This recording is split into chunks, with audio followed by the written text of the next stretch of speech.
Alors il y a quelques semaines, je vous ai fait une vidéo sur Jay-Z et les complots autour de lui. Il y a pas mal de théories du complot, comme quoi il aurait couché avec Foxy Brown lorsqu'elle avait 15 ans, il aurait tué Aaliyah, il aurait tué une soi-disant maîtresse, et dans la vidéo que j'ai faite, je vous expliquais pourquoi tout ça était des conneries. Bon, ça me paraissait évident que ce soit des conneries, mais pour beaucoup ça ne l'était pas, donc j'ai pris le temps de tout décortiquer pour vous expliquer tout ça. Bon, il y en a certains qui ont décidé de continuer à s'accrocher à ces théories du complot, et d'autres qui ont fait marcher un petit peu leur cerveau et ont réalisé que tout ça était des bêtises, ok? Donc big up à eux, voilà. Mais depuis, il y a cette affaire qui a éclaté, comme quoi Jay-Z aurait avec une mineure de 13 ans en 2000. Et avec Diddy, le même soir. Alors cette affaire a éclaté en décembre, et ça faisait plusieurs mois qu'il y a une guerre entre Jay-Z et l'avocat de la plaignante. Très important de préciser comme ça. Et dans cette vidéo, on va revenir absolument sur toutes les informations importantes de cette affaire. On va aller dans le détail pour que vous puissiez comprendre exactement comment tout ça s'articule. Et je vais vous donner mon avis, mes analyses un petit peu sur comment Jay-Z a géré la situation, parce que là concrètement, de mon point de vue, il a clairement l'avantage, l'opinion publique ne s'est pas retournée contre lui, et à mon avis, il a de très grandes chances de gagner, en tout cas si on s'appuie sur les éléments qu'on a actuellement. Yo tout le monde, ici c'est Chris Iconic, et vous regardez un nouvel épisode d'Affiliated. N'oubliez pas de liker, commenter et de partager un maximum cette vidéo, et aussi bonne année 2025. Alors j'espère que vous avez passé d'excellentes fêtes de fin d'année. Moi en tout cas c'était plutôt cool, très mouvementé avec le CKO de Booba, je vois que vous l'avez pas mal apprécié. À part ça, c'était plutôt tranquille. Je vous préviens, cette année ça va être très chaud, que ce soit au niveau du podcast, avec Movie, ou encore ici sur Iconic, il y a pas mal de changements qui sont en train de se faire. Vous allez être tenu au courant de tout ça. Voilà, donc sans plus attendre, on y va.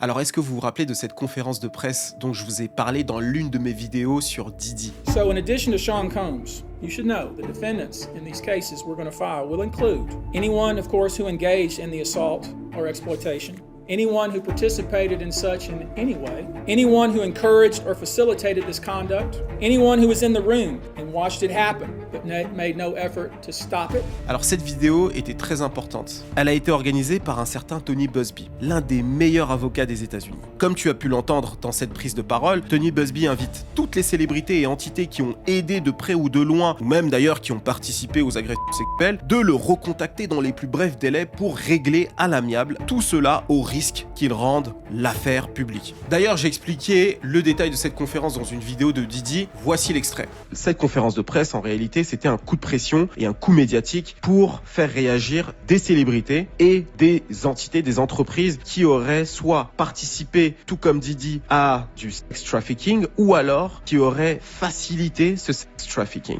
Et donc, dans cette conférence de presse que je me suis maté, clairement, ce qui a été dit, c'est, voilà, ce qu'on sait, on a 120 personnes, clairement. En 2 semaines, on a eu 3200 appels et ça va continuer à venir. Donc sur toutes ces personnes-là, il y a eu Diddy qui les a agressés, bien sûr. Donc Diddy doit mettre la main au porte-monnaie. Mais il y a aussi des entités et d'autres personnes qui ont agressé nos 120 clients. Donc ce que vous devez faire, c'est de nous recontacter dans les plus brefs délais. D'ailleurs, ils ont donné 60 jours à toutes ces entités-là pour recontacter le cabinet d'avocats et essayer de régler cette affaire. Alors parmi les 120 dossiers que l'avocat a reçus, tu as donc 60 hommes et 60 femmes. Et dans ces affaires-là, tu as une agression sexuelle sur une mineure de 13 ans. À l'époque, lorsque cette affaire-là a éclaté sur les réseaux sociaux, ça a fait beaucoup de bruit parce qu'on se disait, tiens, Diddy n'a pas eu encore d'affaire d'agression sexuelle avec une mineure, il nous en fallait une, entre guillemets, la voici. Bon, je dis ça comme ça pour que vous puissiez comprendre, parce que la manière dont ça avait été mis en avant pour moi, c'était un petit peu ça, et je pense que j'ai pas eu tort, d'accord? Et donc dans le dossier d'accusation, c'était dit que Diddy et célébrité A auraient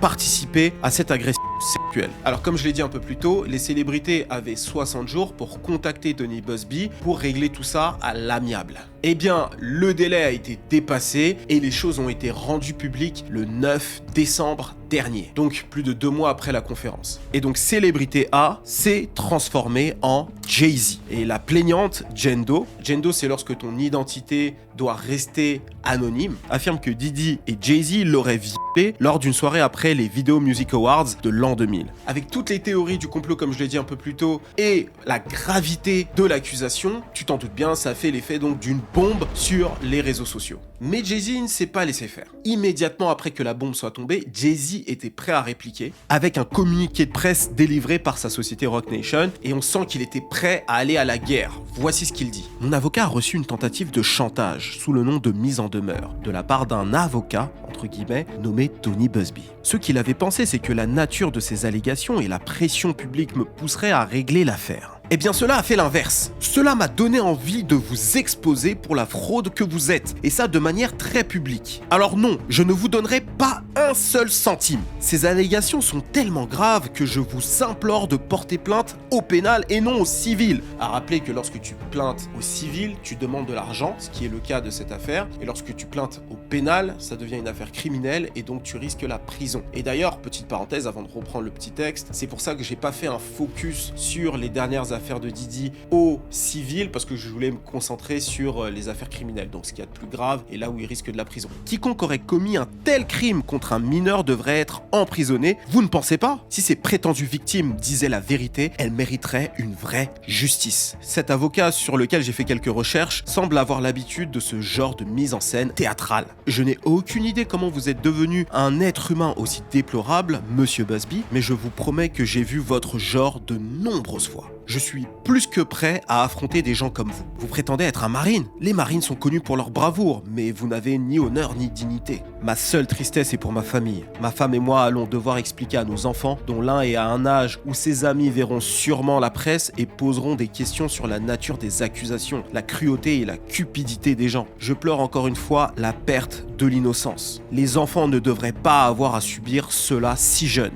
Il est injuste d'avoir à tenter de comprendre des degrés inexpliqués de malveillance visant à détruire des familles et l'esprit humain. Là, c'est intéressant la manière dont il parle de ses enfants, parce qu'il est en train de répondre aux accusations indirectement, parce qu'il est en train de dire que ses enfants ne devraient pas subir ce type d'accusation de la part d'un avocat véreux. Et s'il ne devrait pas subir ce genre de choses-là, parce que les enfants, c'est précieux, tu t'imagines bien qu'il a en horreur la pédophilie. Tu vois? Donc, en quelque sorte, il a fait les choses assez bien, je trouve, sur le message. Mon soutien et mon cœur vont aux véritables victimes de ce monde, qui doivent voir leur histoire déformée en costume, uniquement pour le profit, par cet avocat d'ambulance, dans un costume bon marché. Vous avez fait une terrible erreur de jugement en pensant que toutes les célébrités sont les mêmes. Je ne viens pas de ce monde, je suis un jeune homme qui vient des quartiers de Brooklyn. Nous ne jouons pas à ces jeux-là, nous avons des codes très stricts et de l'honneur. Nous protégeons les enfants, tandis que vous semblez les exploiter pour des gains personnels. Là, il répond une seconde fois, mais de façon beaucoup plus directe. Seuls vos réseaux de théoriciens du complot et d'amateurs de fausses informations pourraient croire les accusations idiotes que vous portez contre moi. Si ce n'était pas pour le sérieux du sujet impliquant des enfants, ce serait risible. J'ai hâte de vous montrer à quel point je suis différent. C'est ça qui va être fort pendant tout ce qu'on a vu jusque-là, c'est qu'il va pas s'attaquer à la plaignante. Parce que tu t'attaques à la plaignante, c'est potentiellement une victime. L'opinion publique va pas aller potentiellement dans ton sens. Non, tu dois t'attaquer à l'avocat en lui-même. Et donc ce communiqué de Roc Nation est arrivé, je crois, 1 heure après l'annonce de l'agression sexuelle, tu vois. Donc il a réagi hyper rapidement. Donc il a pas laissé le temps aux gens de trop croire, si tu veux, à ces accusations-là. Il a tout de suite riposté avec ce message. Et d'ailleurs, le soir même, il a fait comme si de rien n'était. Il s'est rendu à l'avant-première du Roi Lion avec sa famille, dans lequel Blue Ivy, sa fille donc, fait la voix off de Nala. Bon, mis à part toutes ces affaires, c'est beau de voir une famille noire fonctionnelle comme ça dans les médias américains. On voit que Jay-Z et Beyoncé ont un vrai sens de la famille, et moi aussi, et c'est pour ça que je suis en partenariat avec MyHeritage. Merci à eux de sponsoriser cette vidéo. Alors MyHeritage, c'est le site numéro 1 dans la généalogie en Europe, avec plus de 90 millions d'utilisateurs à travers le monde. Alors oui, dit comme ça a l'air un petit peu compliqué, mais c'est pas si dur que ça, puisque Indira Alors, mon assistante, coucou Indira. Hello. Alors, Indira a utilisé MyHeritage pour en savoir un peu plus sur sa famille, sur ses ancêtres, et c'est très intéressant ce qu'elle va nous montrer ici. Alors, du coup, pour expliquer, moi je savais que j'avais un petit peu une grande famille, mais je connaissais pas forcément tout le monde. Et du coup, j'ai commencé par vraiment mettre mes ancêtres directs que je connais. Puis ensuite, MyHeritage a pu me proposer des records match et des smart match. Ok. Donc pour trouver des documents afin d'agrandir mon arbre généalogique et trouver de nouvelles personnes. Par exemple, j'ai pu trouver mon arrière-arrière-grand-mère et ça va me mettre vraiment les documents d'époque qui ont été retranscrits sur la base de données MyHeritage. Et donc toi, tu es finalement donc 100% française, pas d'Espagne, pas d'Italie, t'es vraiment du sud, quoi. Exactement, parce que c'est vrai que souvent on doutait même de mes origines et du coup grâce à MyHeritage, j'ai pu me rendre compte que ma famille est vraiment 100% française. Alors sans oublier qu'il y a des outils spéciaux dans MyHeritage qui te permettent de remettre au goût du jour les documents que tu vas retrouver, notamment les photos. Donc si ça te tente, toi aussi profite de MyHeritage, ok, le lien se trouve dans la description et sur le premier commentaire. Tu as 14 jours satisfaits ou remboursés, donc profites-en. Et encore merci à MyHeritage. Le fait de maintenir une présence médiatique et de continuer à vivre sa vie comme si de rien n'était est une stratégie, encore une fois, que je trouve hyper efficace, tu vois. S'il commence à se cacher et de faire en sorte de ne pas être là pour éviter voilà, les regards ou les paparazzis, ça pourrait montrer qu'il est potentiellement coupable. Tandis que le fait de continuer à faire sa vie, c'est une très bonne chose. D'ailleurs, c'est ce que les avocats de Diddy avaient recommandé à Diddy lui-même. Mais bon, pour ce qui est de Diddy, ça n'a pas aussi bien marché. Et donc, suite à ce communiqué de Roc Nation, Tony Buzbee va répondre de deux manières différentes. La première sur Instagram, où il poste une photo de lui plus jeune en tenue de marine avec pour description plusieurs choses qu'il aurait vécues ces derniers mois en Soum-Soum. En fait, ce qu'on comprend, c'est qu'il y avait une guerre déjà depuis plusieurs mois entre Jay-Z et cet avocat. Il dit avoir fait l'objet de plusieurs attaques. Sa famille a été harcelée. Ses anciens et clients actuels ont été contactés par des détectives privés pour demander si l'avocat ne leur aurait pas causé du tort. Et même certains d'entre eux se sont fait passer pour les forces de l'ordre, pour amadouer donc les anciens clients, et leur demander si les choses se sont bien passées avec ce fameux Tony Buzbee. Et donc même suite à ça, il y a eu des attaques en justice qui ont été menées de sa part. Et aussi, il a communiqué dans la presse. Il a déclaré qu'il a juste envoyé une lettre de mise en demeure, mais qu'il n'a pas demandé de l'argent. Donc le fait que Jay-Z dise que Tony Buzbee a essayé de lui estorquer de l'argent, c'est selon lui complètement faux. Après, quand tu fais une lettre comme la sienne, où il demandait de faire une médiation entre la plaignante et Jay-Z, à la fin, la plaignante et l'avocat vont demander une somme d'argent à la personne. C'est plutôt logique. Je ne pense pas qu'il y ait eu des médiations où à la fin, il n'y a pas eu d'argent qui a été versé de la part de l'accusé, quoi, tu vois. Et aussi, ce qu'il a expliqué, c'est qu'il a décidé de révéler l'identité de Jay-Z après les nombreuses attaques dont il a fait l'objet. Donc, ce que je vous ai décrit un peu plus tôt. Le fait qu'il ait contacté ses anciens et nouveaux clients, le fait qu'il ait harcelé sa famille, le fait qu'il ait fait des enquêtes sur Tony Buzbee pour trouver justement des squelettes dans son placard pour lui aussi l'envoyer devant les tribunaux. Et c'est exactement ce que Jay-Z a fait par la suite, on va en parler. Et donc c'est à partir de là qu'il explique que la plaignante a décidé de nommer Jay-Z dans ce dossier d'accusation. Donc vraiment, ça a été une guerre souterraine depuis plusieurs mois et le 9 décembre, ça a été le moment où tout a été révélé en fait. Là, on commence à avoir toutes les informations et c'est vraiment pas très joli des deux côtés. Parce que là, voilà, on est vraiment dans la situation américaine classique. Alors moi je vais vous dire, je trouve que la grosse différence avec le monde juridique en France et aux États-Unis, c'est qu'en France on veut faire absolument appliquer la loi, d'accord? Donc l'idée c'est de faire appliquer la loi et c'est la loi avant tout. Tandis qu'aux États-Unis, la loi est un prétexte pour faire du business. Donc par exemple, tu vas utiliser un contenu dont tu n'as pas le droit d'utiliser. En France, on va dire retire le contenu sinon il va se passer ça, ou alors paye le contenu et c'est réglé, on va s'arranger de cette manière-là. Mais aux États-Unis, c'est différent. C'est il a pas respecté ça, est-ce qu'il y a moyen de faire de l'argent sur cette situation? Et donc ça donne, à mon avis, un climat où les avocats cherchent à chaque fois à faire un maximum de cash et pas nécessairement à rendre justice. Par exemple, dans cette affaire, si tu penses vraiment que Jay-Z aurait fait ce qu'il a fait en 2000, tu vas pas juste lui demander de l'argent. Tu veux qu'il aille en prison, tu vois. T'as pas envie juste qu'il soit dans les rues. Tandis que là, il voulait juste organiser une médiation entre les deux parties. Et justement pourquoi j'ai pas parlé de ces fameuses 120 victimes aux civils, parce que justement c'est du civil. Et comme ils demandaient tous de l'argent, j'étais pas sûr d'avoir toutes les informations, et que le cabinet d'avocats avait fait un gros coup, comme je vous l'ai dit dans mon ancienne vidéo, parce que pour moi c'est un gros coup ce qu'il a fait, c'est qu'il a rassemblé 60 hommes, 60 femmes, et il attaque en justice Diddy et plein d'entités et des célébrités, sans faire une plainte commune. L'idée pour lui c'était de cumuler les revenus de partout, tu vois. Tu vas pas faire juste une plainte, tout le monde plainte contre plein d'entités différentes, des hôtels, des célébrités, etc., des marques. Comme ça tu récupères l'argent et tu te fais beaucoup plus d'argent qu'une seule plainte. Ok, je sais pas si vous me suivez, mais dans l'idée, pour moi, ça me semblait pas très clair et c'est pour ça que j'ai pas creusé davantage. Et en voyant cette affaire-là, je me dis que clairement, il est parti vraiment en sucette. Mais vous allez voir, je vais vous expliquer la suite et vous allez comprendre. Et donc, quelques jours après avoir nommé Jay-Z dans le dossier d'accusation avec Diddy, la plaignante a donné une interview à NBC. Et voici ce qu'elle raconte. Radio City Music Hall, Manhattan, New York, en 2000. Les MTV Music Awards, l'un des événements les plus populaires réunissant les plus grandes célébrités du monde de la musique, est sur le point d'avoir lieu. Et parmi les célébrités, on compte notamment Jay-Z et Diddy cette année-là. Et Jendo, la plaignante alors âgée de 13 ans, voulait à tout prix se rendre à la cérémonie. Mais les vieilles Mays, ce n'est pas la porte à côté de chez elle. De Rochester, où elle habite, à Manhattan, il faut compter à peu près 5 heures de route. Et donc pour s'y rendre, elle trouve une solution. Elle demande à l'un de ses copains de l'y emmener en voiture. Une fois arrivée au Radio Music City Hall, la jeune fille tourne autour de l'événement et essaie de trouver une manière de pouvoir accéder à la cérémonie, mais en vain. Et par conséquent, elle aurait assisté à la cérémonie à l'extérieur à travers le Jumbo Vision. Tu sais, c'est ces fameux grands écrans que tu vois à Times Square.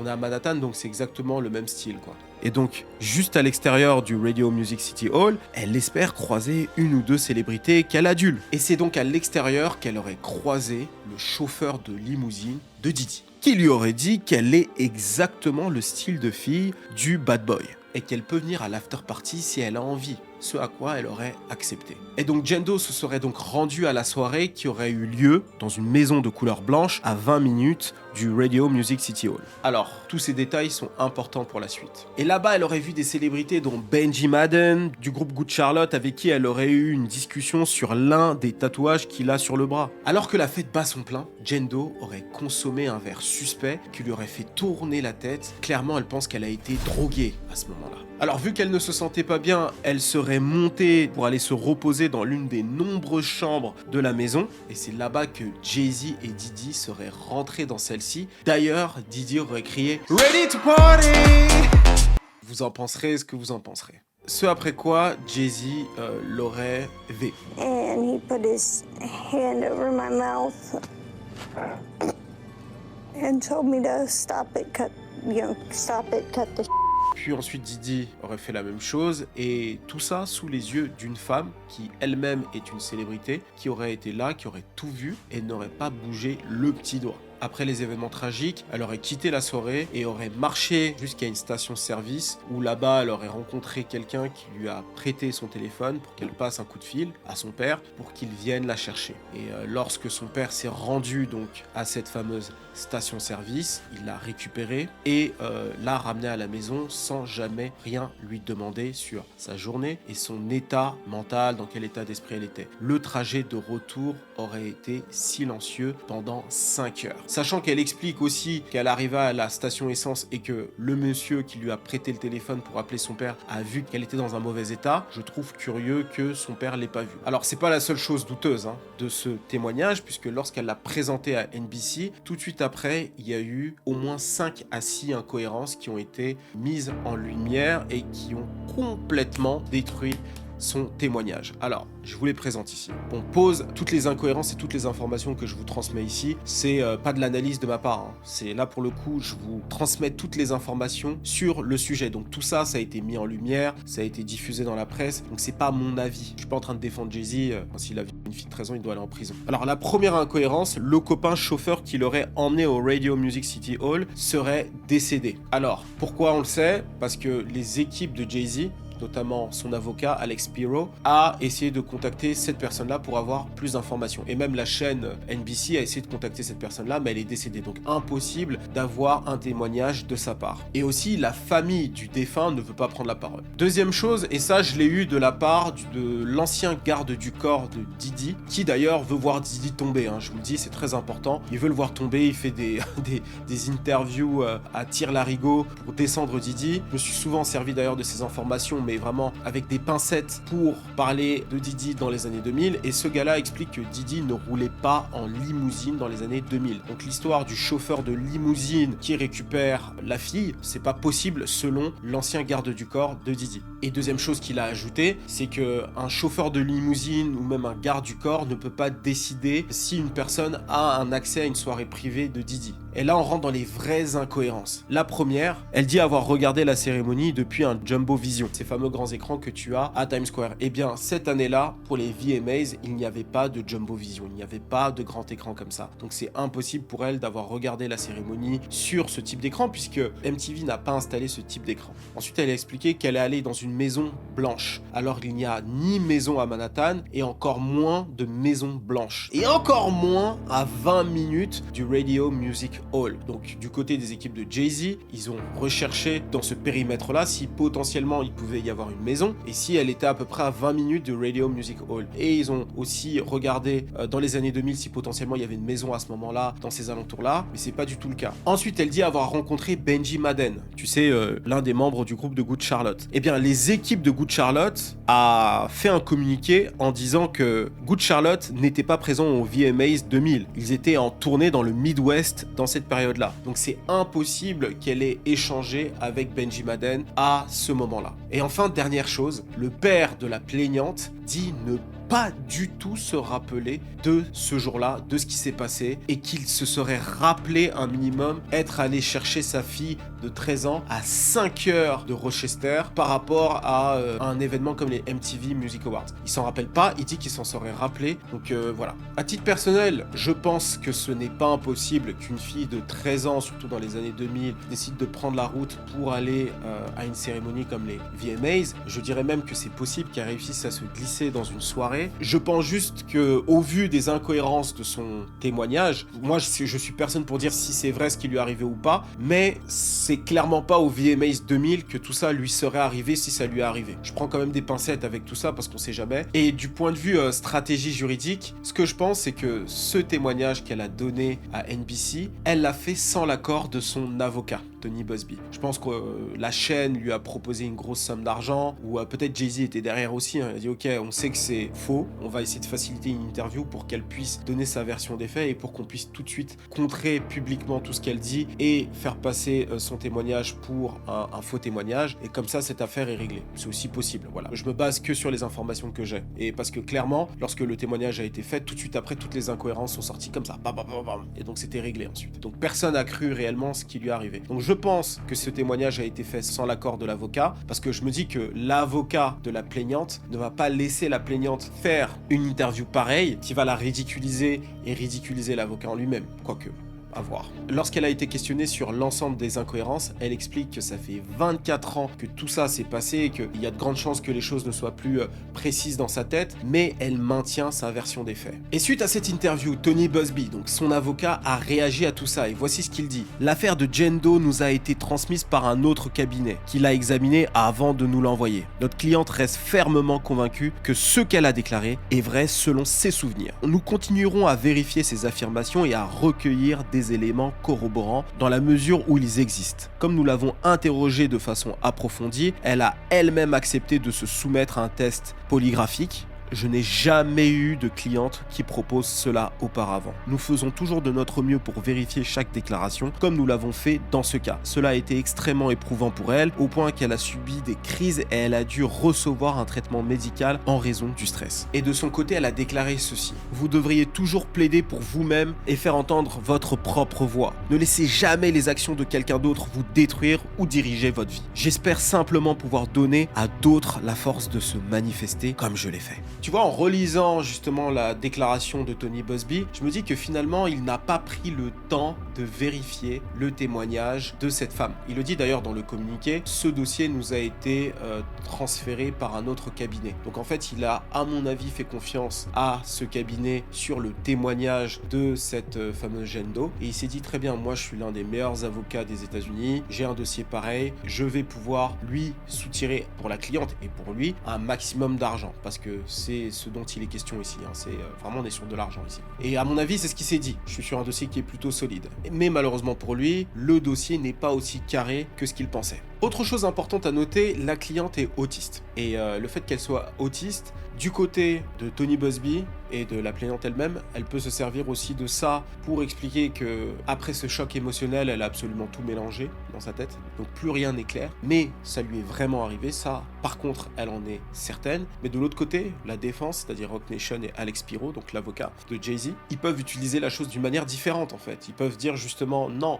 étant donné qu'elle est autiste et qu'elle peut mélanger autant les informations, il se peut qu'elle ne soit pas en mesure de discerner le vrai du faux. Donc peut-être qu'elle ne sait même pas faire la différence entre ce qui lui est vraiment arrivé et ce qui ne lui est pas arrivé. Mais si tu veux mon avis, dans tous les cas, elle ne sera jamais attaquée pour diffamation par Roc Nation. Parce que ce serait une énorme erreur d'attaquer une personne aussi faible, entre guillemets, du point de vue de la stratégie de communication. Ce serait terrible qu'un homme aussi puissant, un milliardaire puissant, influent comme Jay-Z s'attaque à une femme qui dit avoir été par lui. Et c'est pour ça que justement, il se concentre pas sur elle. Il se concentre sur Tony Buzbee, qui est aussi quelqu'un de puissant, et auprès de qui il peut confronter. Et c'est d'ailleurs ça que Jay-Z a fait. On va y revenir, et à ce témoignage, le camp Roc Nation a affirmé que tout ça n'est jamais arrivé. Alors voici ce qu'ils ont communiqué à la presse. La véritable justice arrive. Nous combattons à partir de la victoire et non pour la victoire. Tout cela était déjà joué avant que tout cela ne commence. Cet avocat du 1-800, je vais vous expliquer après ce que ça veut dire, ne le réalise pas encore, mais il le saura très bientôt. Alors qu'est-ce que ça veut dire un avocat du 1-800? Alors c'est simplement les avocats qui utilisent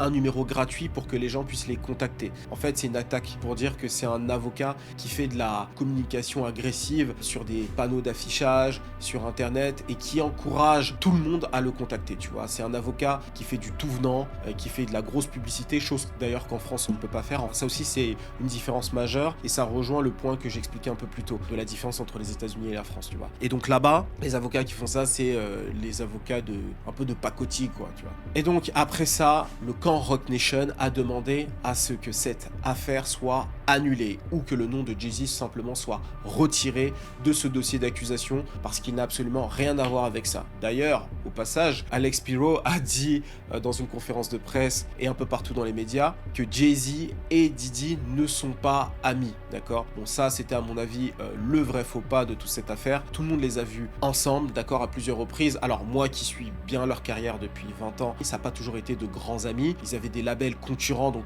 voilà, Jay-Z faisait son truc et Diddy faisait son truc. Mais il faut dire que dans les dernières années, en particulier dans les années 2010, les deux moguls étaient très souvent proches, ok? On les voyait en photo ensemble, ils faisaient en sorte de faire des photos pour montrer qu'ils se fréquentent. D'ailleurs, dans 444, Jay-Z a dit dans un morceau pourquoi je vais aller consommer du Belvedere quand Diddy a C-Rock. Bon, tu peux pas dire qu'ils sont pas potes, d'accord? Ok, c'est pas des vrais amis comme Jay-Z et Tata ou Emory Jones, mais ça reste des gens proches. Voilà, c'était important de le dire quand même parce que là il a un peu menti. Mais bref, l'avocat de Jay-Z a tout fait pour faire en sorte que Jay-Z ne soit plus associé à cette affaire et que on tue l'affaire dans l'œuf. Parce qu'il explique que cette affaire est tout simplement frivole. Et d'ailleurs pour ça, Alex Spiro a utilisé toutes les armes à sa disposition. Il a fait appliquer une règle qui s'appelle la règle 11, que Tony Buzbee aurait violée. C'est une règle qui peut être appliquée lorsque l'avocat s'est tellement mal comporté dans une affaire qu'il doit être sanctionné, en plus de voir l'affaire annulée.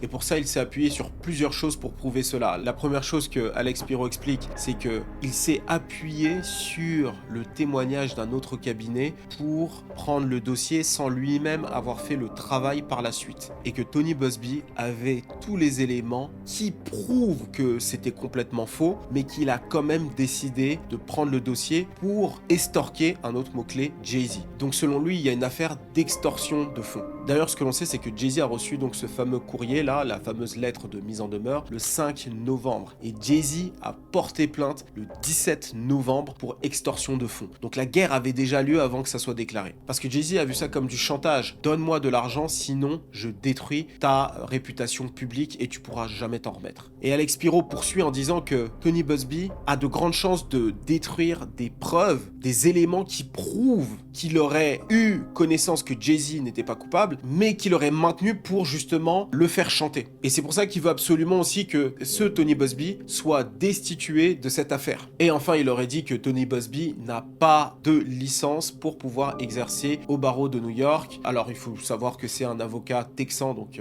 il exerce surtout donc, au Texas. Mais voilà, là, l'affaire en question se passe à New York. Alors, pour le moment, il n'y a pas eu d'annulation d'affaires, d'accord? Pas mal des tentatives de l'avocat de Jay-Z n'ont pas encore marché, mais ils ont tenté absolument pas mal de choses. D'ailleurs, dès que l'affaire a éclaté dans les médias, l'avocat de Jay-Z a demandé à ce que l'identité de Jane Doe soit révélée, mais ça leur a été refusé. Donc pour l'instant, c'est très compliqué pour eux d'obtenir des choses de la part du tribunal. Je pense que là, la cour veut aller plus loin dans cette affaire et faire en sorte de, pour l'instant, garder l'identité de la plaignante secrète. Alors pour ce qui est de l'affaire dans les tribunaux, c'est maintenu. Donc là, pour l'instant, l'affaire doit être traitée. Donc pour ce qui est de Jay-Z, il est toujours lié à cette affaire-là. Par contre, du point de vue de la communication auprès des médias, il faut dire que là-dessus, il a plutôt fait un travail qui est très fort et je pense que beaucoup de célébrités vont s'inspirer de ça. Objectivement parlant, il a très bien géré à ce niveau-là. Mais là, l'idée pour lui, c'est de se sortir complètement de cette affaire-là de toutes les manières possibles et pour l'instant, ça ne fonctionne pas. Donc à mon avis, il va encore devoir avoir son nom lié à cette affaire pendant quelques temps.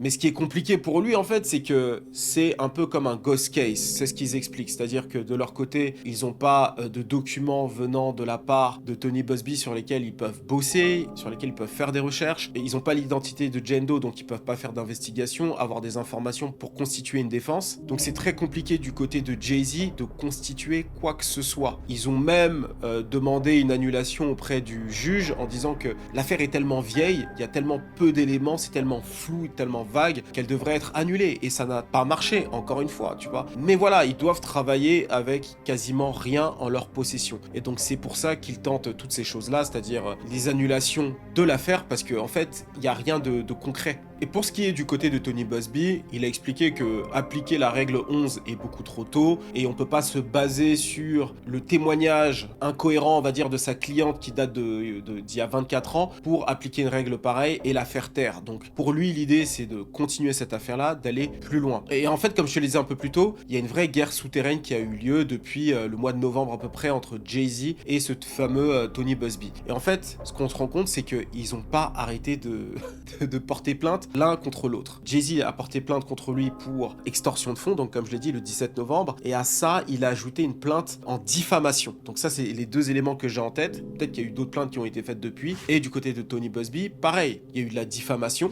et il y a aussi une plainte pour harcèlement. Alors comme je l'ai dit un peu plus tôt, Tony Buzbee dit avoir subi des attaques diverses et variées de la part de Jay-Z, et notamment un ancien client à Tony Buzbee qui attaque en justice Jay-Z et Roc Nation, plus globalement, parce qu'ils ont essayé de le pousser à porter plainte contre Tony Buzbee, qui est son ancien avocat. Comme je l'ai dit plus tôt, Jay-Z aurait contacté donc ses anciens clients et ses clients actuels pour qu'ils se retournent contre Buzbee. Et donc à mon avis, la stratégie de Jay-Z, c'est de cumuler tellement d'affaires contre Tony Buzbee lui-même, des attaques contre son cabinet et contre sa personne, qu'il sera tellement débordé qu'il pourra plus traiter les affaires de son cabinet, dont celui de la fameuse mineure de 13 ans. Donc c'est ce qui en ressort selon moi. D'ailleurs, c'est ce qui en est ressorti depuis. Il y a une femme qui a attaqué en justice Tony Buzbee pour lui avoir transmis une MST. Donc l'info est sortie sur TMZ. Et la deuxième chose, il a été attaqué en justice par un ancien client qui dit avoir été estorqué par l'avocat. Donc là, on assiste vraiment à ce à quoi ressemble une affaire judiciaire américaine. Là, on est vraiment sur des attaques sur tous les fronts. On n'est même plus sur le fond de l'affaire. On est vraiment sur deux hommes qui sont en train d'essayer de se détruire, en fait. Moi, c'est comme ça que je le vois. Qu'est-ce que je pense, moi, de cette affaire? Alors, comme je l'ai dit, moi, je pense qu'aucune célébrité est complètement clean, mais je ne pense pas que Jay-Z ait touché cette fille de 13 ans. Il y a trop de témoignages incohérents, et d'ailleurs, comme je vous l'ai dit, lorsqu'il y a eu cette affaire des 120 victimes sélectionnées après une hotline par le cabinet de Tony Buzbee, j'ai trouvé que ça sentait un peu mauvais. J'ai trouvé, au vu de ce que je vivais moi de mon côté d'ailleurs avec